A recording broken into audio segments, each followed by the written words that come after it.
Some breaking news on the campus of the University of Chicago. Campus police there are breaking up a protester encampment. Police in riot gear arrived on campus early this morning. Joni has been there very early. She has the latest. Joni, what has unfolded since you arrived?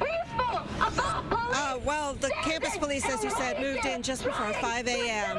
And these protesters have been holding the line now for 2 hours. There's a bullhorn behind us, so it's very loud. Christopher was on the inside when it happened. Describe what happened in the quadrangle this morning.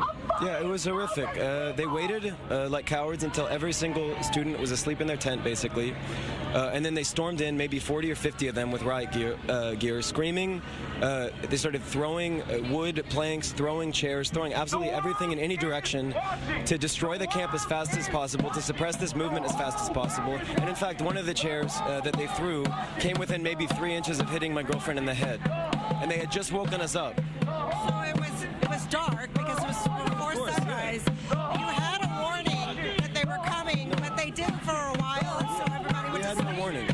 No, we had no warning. Okay, so then what did you do when all that action was happening? I tried to make sure everyone was safe. I mean, it was chaos. It was terrifying. Yeah. So you were able to get out. I understand that students are being threatened with disciplinary action for being in there. They gave us some ridiculous notice out here saying that participants in the quad encampment, which no longer exists thanks to them, are facing like an interim leave of absence as well as a criminal trespass charge. I have no idea if that's just a scare tactic or if it's real, but it doesn't matter because the difference between us and people like these cops is that there are limits to when we continue following orders. And when you're talking about a genocide visited upon a colonized population of 2 million people trapped in a ghetto that's as long as a marathon and 6 miles wide, when that ghetto is being systematically starved, slaughtered, every hospital bombed, every university bombed, 70% of homes destroyed, 40,000 people murdered, 15,000 children murdered, the entire population on the brink of starvation,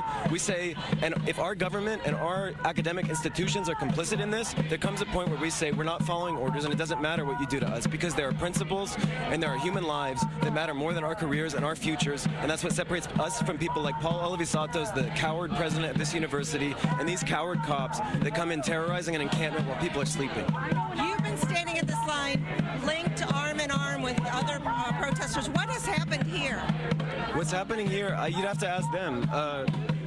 Apparently they're trying to intimidate us, trying to suppress the protest that is continuing to grow. I think that they thought they could basically terrify us into inaction, into flight.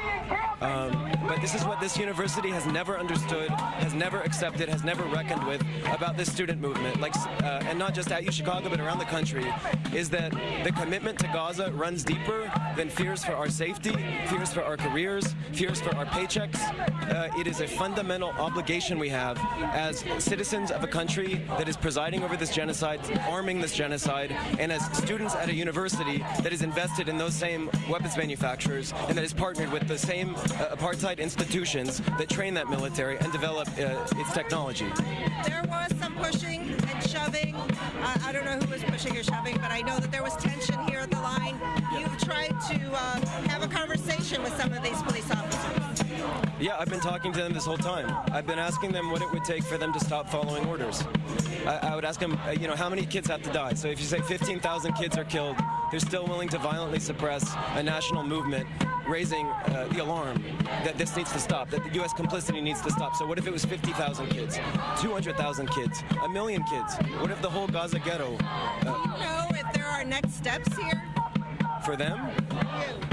For me, the next step is a simple one, whatever form it takes, which is to continue fighting with every breath we have, with everything we have, for the people of Gaza, because the blood of those kids is on our hands. It's on all of our hands, whether we like it or not. If we're U.S. citizens, if we're UChicago students, we are implicated in this horror that is being visited with total impunity because of U.S. Security Council vetoes by the state of Israel. You're a student? I'm a student, yes, I'm a PhD student, yeah. And if you face discipline, what then? Again, I don't care. It doesn't matter. There are things that matter more than my academic future. And certainly every one of those children that is being murdered, starved, maimed, whose parents are having to choose, do I let this kid starve first or that one?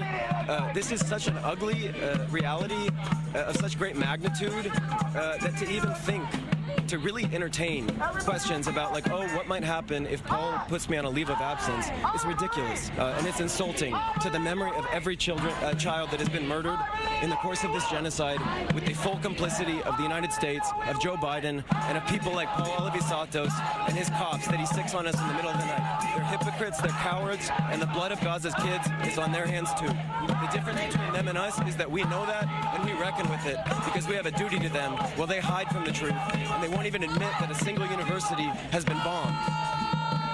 Thank you so much. That was one of the points that the faculty brought up yesterday, what the University of Chicago is willing to say has happened.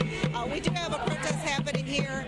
There are Cook County Sheriff's Police on scene, but they're there just to observe. This is being handled entirely right now by the campus police. Reporting live, I'm Joni Lum. Back to you. Joni, thank you for your coverage. And significant developments in the Israel-Hamas war itself. Hamas has accepted a ceasefire deal, but Israel is not agreeing just yet. Israel says it will continue negotiations, saying the deal did not meet core demands. Israel's moving forward with an invasion of the southern Gaza city of Rafah, where they believe Hamas terrorists are taking refuge.